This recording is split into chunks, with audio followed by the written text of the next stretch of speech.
Between January 2022 and July 2023, we saw 11 different howler infants being carried by 5 different capuchin monkeys in our group, all young males. Something like this had never been seen, and usually their interactions are limited to something like playing. This was very much a very shocking finding, and even more so when we realized that this was not an isolated moment that, oh, maybe they found a howler infant and they carried it for a day or so, that they were carrying multiple infants, usually quite close together in time. Since the carriers are young males and all the infants are younger than weaning age and require milk to survive, it seems to us that all the howler infants eventually die. This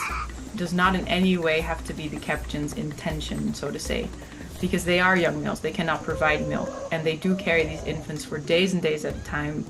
and then the infants eventually dying seems maybe more like a side effect of this behavior than necessarily their intention. And I think it is very fascinating to see that they do not only innovate and socially learn behaviors that are adaptive, like tool use,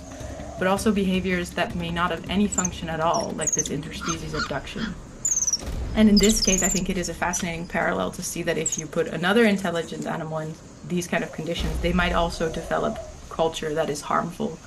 to another species, so that this does not seem to be limited to humans.